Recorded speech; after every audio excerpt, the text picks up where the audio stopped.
हमारे रिप्रेजेंटेटिव थे, 7 महीने से बात क्यों नहीं की गई? और बिना बात के एलजी साहब ने इतना बड़ा बयान कैसे दे डाला? ये कुछ ताली बजाने की बात नहीं है। नंबर 1 तो आपको समझना चाहिए, मैंने पहले कहा हम आपके साथ खड़े हैं, हमारे से क्वेश्चन आंसर ना करिए। मेरी बात सुने बैठिए। मतलब आप सीधा हमें कह रहे हैं आप क्वेश्चन ना करें हमसे। क्वेश्चन कर रहे हैं कि हम सेंटर से बात नहीं करते। मैंने कहा करते हैं ना बात। आज आप बताइए, मैंने 15 साल कश्मीर में काम दिया, मैं क्या मुंह लेके जाऊंगी? भाई क्या किया आपके बीजेपी वालों ने, आपके हिंदुओं ने? बताइए, वो मुझे पूछेंगे आपके हिंदू जिनको आप कहते हो राम राज्य की स्थापना ये करेंगे, क्या किया राम भगवान को मानने वालों ने? ये मुझे पूछेंगे वहाँ के मुस्लिम कम्युनिटी, मेरे बहन भाई कश्मीर के लोग जिन्होंने मुझे 15 साल अपने घर में शरण दी, जिनके साथ मैंने 15 साल ड्यूटी दी, आज मुझे पूछेंगे। मैंने सिर उठाकर हम बहनों ने वहाँ पर महिलाओं ने काम किया। दूसरे मजहब के बीच में भी हमने अपनी डोगरा कल्चर को, अपने रिलीजन को कायम रखा। कोई मैं कहती हूँ कोई मुस्लिम मेरा बहन या भाई ये बात कहे, ये लोग वहाँ से गए पूरी मान मर्यादा के साथ, हमने आप लोगों की इज्जत बचाई और आप लोगों की पॉलिसीज को कामयाब किया। आप बताइए, अगर आज आप लोग हमारा साथ नहीं दोगे, हम किसके पास जाएंगे? और यूटी कैडर बना है तो ट्रांसफर पॉलिसी भी बनेगी, लेकिन क्या हुआ जनाब? बताइए क्या हुआ? क्या अच्छे दिन सिर्फ बाहर वालों के लिए थे, जम्मू वालों के लिए कुछ नहीं था? पॉलिसीज को किसी ने सपोर्ट किया तो वो सबसे पहले डोगरों ने। जो लोग आपके समर्थन में नहीं है, उनकी डिमांड आप चुटकियों में मान लेते हो। जो लोग आपका समर्थन नहीं देते, जो लोग आपको समर्थन देते हैं, उनको 7 महीने बच्चों के साथ। इन बच्चों का क्या कसूर है? इन बच्चों को 7 महीने हो गए सर, बताइए। अगर इन बच्चों को आप अपने बच्चे नहीं देखते, आपको अपने बच्चे नहीं दिखते इन बच्चों को। भाई एक बात आपको बताऊं, मेरी बात सुन लेना, या तो सुन ली आपने रोटी आपने वास्ते बनाई सकते हो। ये जेडे बेचारे गरीब परिवार के मुलाजिम ने भैना ने ये अपने बच्चे लिए जरा उत्थे जा रही हैं, वास्ते कोई पुख्ता इंतजाम नहीं है। तुसें सिर्फ एक चीज बनाई साढ़े आस्ते, वो की है लॉलीपॉप, जेड़ा तो 6 महीने सानू लगातार खिलाते रहे। क्या कमेटी लगातार बनती रही है, मैं नहीं हम बड़ी बड़ी लेकिन तुझे एक हेडलेस कमेटी रखी। 10 केस बगैर ट्रांसफर पॉलिसी का ये डोगरा मुलाजिम ये अपना चौक छड़िया, अम्बेडकर चौक छड़िया, वापस कश्मीर जान कभी नहीं जान बैठा। ये तुझे सारिया सैलरियां बंद करी है, सारे अनऑथराइज्ड ऑर्डर कटी है, सारिया जड़ा लाइया ने, मैं मानना सारिया जड़ा लिया नौकरी नहीं, ठीक है। कई बड़ियों अपना सपना सजाइया रखेगा कि आज इस बारी 50 का पार जेड़ा मतलब जेड़ा सीएम अपना हो, मैं अपना होना है होना तो ले डोगरा तुंदे गंदा हो, अब एक डोगरा तुंदे के नहीं है तो किए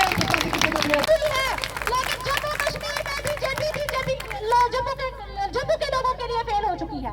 ये बात सिद्ध होती है, अगर हमारा वकील फेल होता है तो इससे ये बात प्रूव हो जाती है कि जम्मू में जब बीजेपी जो है भले ही बाहर के लोगों के लिए सफल है, लेकिन जम्मू के डोगरों के लिए विफल है। बाहर आइए, बाहर आइए, बाहर आइए, बाहर आइए, बाहर आइए, बाहर आइए। दविंदर साहब जी, आपको ये बहने और ये भाई जो कि आपके ही समाज का हिस्सा है, जिनको आप फोन रखो हम लोगों ने ही आपको जी, जो कि हमारे बड़े भाई साहब हैं, क्योंकि ये डोगरा समाज के माननीय श्री श्यामलाल शर्मा जी बड़े दिग्गज लीडर हैं जम्मू के, और बहुत अनुभव है इनका। इसके अलावा श्री कुविंदर गुप्ता जी, ये भी जम्मू के बोलते हैं, बहुत बड़े लीडर हैं और हमारी आवाज अक्सर मानते हैं। और हमारे साथ भारत माता की, भारत माता की। आज के इस कार्यक्रम में ये जो आप सबकी तरफ से एक धरना दिया जा रहा है अपनी मांगों को लेकर के, पीछे कोई नहीं बोलना यार, चुप कोई नहीं बोले। उसमें हमारे श्रीमान श्यामलाल जी, देवेंद्र राणा जी, श्रीमान डॉक्टर मनियाल जी, आप सभी भाई और बहनों, जम्मू कश्मीर में जिस प्रकार से पीछे परिस्थितियां बनी थी उसको लेकर के आप सबने ये प्रोटेस्ट और अपनी बात लगातार रखी है। भारतीय जनता पार्टी हमेशा से चाहती है कि हमारे जो एम्प्लॉइज हैं उनको कम से कम सुरक्षा तो मिलनी ही चाहिए। और इस सुरक्षा के बिना जिस प्रकार से आपने हमें पहले भी बताया है कि आज हालात वहां पर ये हैं कि जब टारगेट किलिंग शुरू हुई तो उस वक्त कोई भी एम्प्लॉय को अपने घर में रखने को तैयार नहीं है। ऐसा नहीं है कि सुरक्षा बल हमारे काम नहीं कर रहे हैं, लेकिन एक नया डिजाइन जो अपनाया गया है उसके कारण से ये सारा चिंता का विषय है। इस पर पहले भी हम लोग काफी बार बैठे हैं और आने वाले समय में भी श्रीमान मनोज सिन्हा जी हमारे जो राज्यपाल हैं उनसे इस प्रकार से बात की जाएगी। अभी हम आपसे बात करने के बाद जब यहाँ पर आए थे तो हमने यही कहा था कि पहले आपस में विचार करके केंद्र से बात करके और आपकी मांगे जो हैं उनको किस प्रकार से सुलझाया जा सकता है। ये कोई वन साइडेड मसला नहीं है, ये दोनों तरफ से ये भी कहीं बात नहीं। अगर हम वहां पर सब कुछ छोड़ देते हैं तो मुझे लगता है कि हम उनके आगे सरेंडर करते हैं, लेकिन हमारे एम्प्लॉय अगर वहां पर सेफ नहीं है तो वो भी गलत है। सबसे पहले सिक्योरिटी ठीक है, 1990 में भी इस प्रकार के हालात बने थे कुछ कारणों से, जिनको जो वहां पर माइग्रेशन जहां से हुई थी उनको भी हमने संभाला था, सरकार ने भी संभाला था। आज भी उस विषय पर कहीं ना कहीं सोचने की जरूरत है। ठीक है, जब हालात ठीक हो जाएंगे तो उसके बाद ये चीजें सोची जा सकती हैं। और जहां तक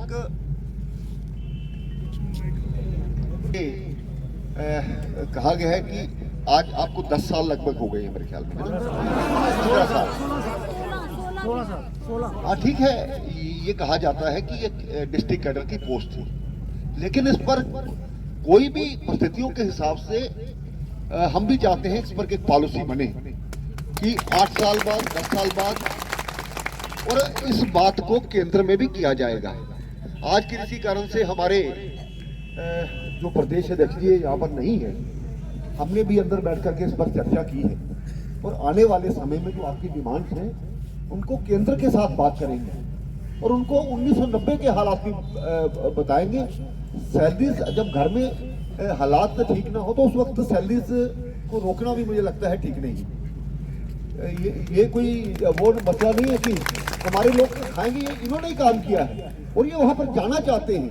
और उसके बाद हालात अगर आप उनको कम से कम जगह तो दो उनको रहने के लिए, लोग उनको रखने को तैयार नहीं है, ऑफिस वाले में उनको डर है, तो इस पर एक गहन विचार किया जाएगा, ऐसा मैं आपको विश्वास दिलाता हूँ। एक बार फिर हमारे जो माननीय संगठन मंत्री हैं उन्होंने भी कहा है इस पर जल्दी हम बैठते हैं और मुझे लगता है कि एक आध दिन में मीटिंग भी करेंगे और उसके बाद दिल्ली भी जाएंगे और आपकी मांगों को सही प्रकार से हम, और जब ये सारा निर्णय होगा फिर एक बार आपके जो रिप्रेजेंटेटिव्स हैं उनके साथ हम बैठेंगे। इसके अलावा किसी ने कुछ कहना है तो वो बताइए बारी बारी से। सर आप कह रहे हैं कि आप अभी सेंटर में बोलेंगे, आज तक 7 महीने से आपने सेंटर को ये बात क्यों नहीं बताई? प्लीज आप बताएं, 7 महीने से ये बात क्यों नहीं की? 7 महीने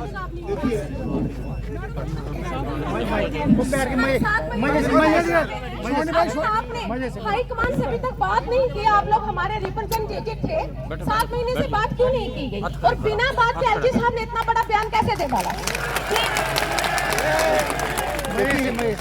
ये कुछ ताली बजाने की बात नहीं है। नंबर 1 तो आपको समझना चाहिए, मैंने पहले कहा हम आपके साथ खड़े हैं, हमारे से क्वेश्चन आंसर ना करिए। हम ये आपको बताना चाहते हैं कई जो जम्मू कश्मीर में की मेन समस्याओं को लेकर हमेशा से भारतीय जनता पार्टी लड़ती है और आगे भी हम लड़ते रहेंगे। ये क्वेश्चन आंसर का दौर नहीं है। लेकिन सर ये डेमोक्रेसी है, आप हमारे रिप्रेजेंटेटिव। मेरी बात सुन लीजिए, मेरी बात सुन लीजिए, मेरी बात सुनिए, बैठिए। मतलब आप सीधा हमें कह रहे हैं आप क्वेश्चन ना करें हमसे? बात तो सुन एक बात तो सुन रहे हैं सर, आपकी बात के बाद ही हमने बात करी। क्वेश्चन कर रहे हैं कि हम सेंटर से बात नहीं करते, मैंने कहा करते हैं ना बात। मैंने कहा सर आप मेरे क्वेश्चन को, मेरी बात को पहले भी बात की है, अभी करेंगे। सर 7 महीने डेली से 7 महीनों से आज हमें आप ये बोल रहे हैं, और कितना वेट करेंगे हम लोग? आज तक समस्याओं का हल किसने किया है ये मुझे बता दो। छोड़ना पड़ेगा, लेकिन 7 महीने का लंबा अर्सा होता है ना। आपके साथ मेरे फैमिली बिल्कुल अच्छा कहा कि आपने मतलब कि सेंटर में बात नहीं पहुंचाई है। देखिए और 7 महीने लगेंगे। आप डेडलाइन दीजिए प्लीज। मैं डेडलाइन नहीं दे सकता, सर आप सब मैं डेडलाइन नहीं दे सकता। हम आपके लिए लड़ेंगे, हम कोशिश करेंगे, वादा नहीं करते और कोशिशें कामयाब होती है। सर आप लड़ेंगे, आप हमारे बिल्कुल लड़ेंगे। दिवाली पे सैलरी दे रहे थे वहाँ पे, कल बच्चों को सैलरी अंदर रहना चाहिए, सैलरी नहीं देनी है। नहीं बिल्कुल आप बताइए ना, जब सेंटर में आपके फुल मेजॉरिटी में सरकार है, ये तो आपने बड़े काम अपने जम्मू कश्मीर को लेके किए, फिर एक डोगरों के लिए भी समाज का हिस्सा है। आप आपको यहाँ रहना सर, ये है ना, तभी आपके पास आए। आप हमारे भाई हो, आप हमारे माई बाप हो, आपको यहाँ ही रहना है। जो बाहर से आए हैं वो चले जाएंगे, आज हैं कल चले जाएंगे। आप हमारे भाई बहन हो, आपको यहाँ ही रहना है और आपको हमने सिर पे बिठाया है। बिल्कुल, आगे भी बिठाएंगे, आगे भी बिठाएंगे। लेकिन पॉलिसीज को किसी ने सपोर्ट किया तो वो सबसे पहले डोगरों ने। जो लोग आपके समर्थन में नहीं है उनकी डिमांड आप चुटकियों में मान लेते हो। जो लोग आपका समर्थन नहीं देते, जो लोग आपको समर्थन देते हैं उनको 7 महीने बच्चों के साथ। इन बच्चों का क्या कसूर है? इन बच्चों को 7 महीने हो गए सर, बताइए। अगर इन बच्चों को आप अपने बच्चे नहीं देख रहे, आपको अपने बच्चे नहीं दिखते इन बच्चों को। भाई एक बात आपको बताऊं, मेरी बात सुन लेना, या तो सुन लीजिए आप। देखिए आप जो आज कर रहे हैं, हमने वो 50 साल की है, 60 साल की है। हमसे कोई वो करनी, हमें पता है जम्मू के लोगों के लिए किस तरह से लड़ना है और लगातार लड़ रहे हैं। अगर इस तरह की एक हमारा लक्ष्य है कि आपके लोगों को इंसाफ मिले, पहले सेंटर में बात की या नहीं की ऐसी बात नहीं है। हम लगातार विषयों को लेकर के समय के अनुसार, परिस्थितियों के अनुसार वहां पर बात करते हैं और उनके भी कोई कारण होते हैं। मैंने जैसे पहले कहा, हमने उनके आगे सरेंडर नहीं करना है। हमने आपकी सही सम्मान पूर्वक हल निकले और आप सबको सुरक्षा मिले, एक ही हमारा लक्ष्य है। सर बिल्कुल, हम बिल्कुल नहीं सरेंडर करना चाहते, बिल्कुल नहीं। हम उन चीजों के लिए अपना पूरा मुकाबला करेंगे, लेकिन ट्रांसफर पॉलिसी है हमारी एक डेडिकेशन और ऑनेस्टी, जिससे हम पूरी डेडिकेशन से वहाँ काम कर सकते हैं। आज आप बताइए, मैंने 15 साल कश्मीर में काम दिया, मैं क्या मुंह लेके जाऊंगी? भाई क्या किया आपके बीजेपी वालों ने, आपके हिंदुओं ने? बताइए, वो मुझे पूछेंगे। आपके हिंदू जिनको आप कहते हो राम राज्य की स्थापना ये करेंगे, क्या किया राम भगवान को मानने वालों ने? ये मुझे पूछेंगे वहाँ के मुस्लिम कम्युनिटी, मेरे बहन भाई कश्मीर के लोग जिन्होंने मुझे 15 साल अपने घर में शरण दी, जिनके साथ मैंने 15 साल ड्यूटी दी, आज मुझे पूछेंगे। मैंने सिर उठाकर, हम बहनों ने वहाँ पर, महिलाओं ने काम किया। दूसरे मजहब के बीच में भी हमने अपनी डोगरा कल्चर को, अपने रिलीजन को कायम रखा। कोई, मैं कहती हूँ, कोई मुस्लिम मेरा बहन या भाई ये बात कहे, ये लोग वहाँ से गए पूरी मान मर्यादा के साथ। हमने आप लोगों की इज्जत बचाई और आप लोगों की पॉलिसीज को कामयाब किया। आप बताइए, अगर आज आप लोग हमारा साथ नहीं दोगे, हम किसके पास जाएंगे? किसके पास जाएंगे सर, बताइए। ये बहन जो यहाँ से उठकर गई है, इसका बच्चा अपाहिज है, इसके बच्चे को ऐसी बीमारी है कि ये उठ नहीं सकता। हम फीमेल्स की पॉलिसी तो ऑलरेडी थी, मैं यहाँ फीमेल की बात नहीं कर रही हूँ, सबको चाहिए ट्रांसफर पॉलिसी। जब हमें भेजा हमारी पॉलिसी थी, लेकिन 2019 के बाद उस फाइल को दफन कर दिया गया। उसमें सबसे बड़ा ग्राउंड था मेडिकल ग्राउंड, हेल्थ इशू और सिक्योरिटी ग्राउंड। आज सिक्योरिटी नहीं बनती है, आज सिक्योरिटी ग्राउंड नहीं है। आप सोचिए, जिस जम्मू कश्मीर राज्य में डोगरी औरतों ने अपने सर पे बिंदी और संदूर की जगह कफन बांध लिया, आप क्या सोचते हो? क्या सोचते हो बताइए। कि माँ आपसे पूछती है, सर मुझे आपका नाम भी नहीं पता, मैंने विपिन सर से सुना, लेकिन आप बताइए, एक माँ आपसे पूछती है कि मुझे वहां रहने के लिए छत नहीं है, मुझे पहाड़ी पे आपने सिक्योरिटी देनी है। एलजी साहब ने हमें क्या कहा, हमें उनसे कोई मतलब नहीं। आपको हम लोगों ने, हमारे समाज के नुमाइंदे हमारे बीच में बैठे हैं, हमारे अपने समाज के नुमाइंदे, इनसे हम पूछना चाहते हैं, भाई आप हमारे घरों में आते रहे लगातार वोट लेने के लिए, आज आपको ये डोगरी बहनें और भाई, हमारे बूढ़े माँ बाप जिनको आपने रास्ते पे मजबूर कर दिया, वो आपसे पूछते हैं कि आप आज 7 महीने के बाद कहते हो कि हम सेंटर में आपकी आवाज पहुंचाएंगे। क्यों भाई, आपके बालों में हमारी आवाज आज गई? इतना भेदभाव क्यों? कश्मीर के अंदर 2 मिनॉरिटीज काम करती है, लेकिन इतना भेदभाव डोगरों के साथ क्यों? क्योंकि हम डोगरों ने आपको, बीजेपी को सपोर्ट की। मैं सीधे सीना ठोक के कहती हूँ कि हमने आपको सपोर्ट की, आपकी पॉलिसीज को हमने सपोर्ट की। हमें उस बात की सजा मिल रही है। आपने कहा वहां पर तिरंगे लगाने हैं, हम सल्यूट करते हैं अपने देश के झंडे को। जिस देश के झंडे में, जिस मातृभूमि में मेरा जन्म हुआ, मैं एक हिंदुस्तानी महिला हूँ, गर्व से कहते हैं हमने वहां झंडे चढ़वाए, हमने राष्ट्रीय गान गनवाए। आज हमें उसी चीजों की सजा मिल रही है, तो इसमें हमारा क्या कसूर है? हमें कौन बचाएगा? कौन बचाएगा हमें? कौन बचाएगा सर, बताइए प्लीज। एक माँ आपसे पूछती है कि मेरे 2 बच्चे हैं, इन बहनों को 25 साल की उम्र में ये महिलाएं वहां गई थी जब शादी नहीं हुई थी। आज ये रहे हैं। इनके माँ बापों से हमारे ऐसे भाई हैं जिन्होंने अपने माँ बाप की अंतिम क्रिया भी नहीं कर सके, अंतिम क्रिया में भी उपस्थित नहीं हो सके, क्योंकि कश्मीर का रास्ता कैसा है, सुबह निकलते हैं पता ही नहीं पहुंचेंगे नहीं पहुंचेंगे। उन्होंने अपने माँ बाप की शव को आग नहीं दे सके। आप बताइए, ये काले कानून की सजा है। इंटर डिस्ट्रिक्ट, कैसे inter district cadre, UT cadre, UT आपने बनाई। हमें खुशी हुई कि भाजपा की सरकार आई है, हमारे लिए अच्छे दिन आएंगे। 370 के बाद ये हमारे लिए जो इंटर डिस्ट्रिक्ट का ये जो कैडर सिस्टम है ये खत्म होगा, और यूटी कैडर बना है तो ट्रांसफर पॉलिसी भी बनेगी। लेकिन क्या हुआ जनाब, बताइए क्या हुआ? क्या अच्छे दिन सिर्फ बाहर वालों के लिए थे, जम्मू वालों के लिए कुछ नहीं था? इनको भी अच्छे दिन दिखाइए ना। इनको भी 7 महीने हो गया हमें बिना खाए बिना पानी पिए वहां अम्बेडकर चौक पे बैठे। आप एक बार भी हमारे पास नहीं आए। हम फिर भी शुक्र करते हैं रविंद्र राणा सर की, चाहे झूठा ही सही आपने आश्वासन तो दिया, झूठा ही सही हमारे पास आप 2-3 बार आए तो सही, लेकिन आज आप कहाँ छुप कर बैठ गए? हमारे पुलिस कर्मचारी ये डोगरे, सब डोगरे हैं, ये सुन रहे हैं आज हमारी आवाज। हमारा पूरा सर्व जम्मू का समाज, डोगरा समाज सुन ले। ये एक डोगरों की बहू, डोगरों की बेटी की आवाज है कि इनको लगता है ये चंद रिजर्व कैटेगरी के कुत्ते हैं, बिल्लियां हैं, ये बाके चले जाएंगे। नहीं, ये पूरे डोगरे समाज के सब, मुस्लिम, हिंदू, सिख, ईसाई, हर कोई यहाँ बैठा हुआ है। इसमें जनरल कैटेगरी के भी भाई बंधु हैं हमारे। और के बाद जिस तरह से रिक्रूटमेंट पॉलिसी में आप हर किसी को भेज रहे हो कश्मीर में, इंटर आजकल ओपन में रिक्रूटमेंट हो रही है, हर कोई जा रहा है, लेकिन जा तो रहा है लेकिन वापसी के साथ दरवाजे बंद। ये बताइए क्या सजा है?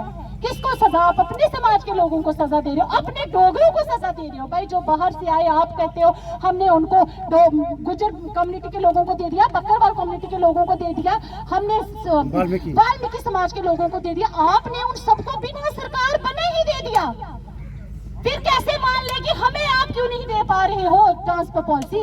उसके लिए आपको अपनी सरकार चाहिए, सरकार आपकी बिल्कुल बनेगी, हम आपसे वादा करते हैं, लेकिन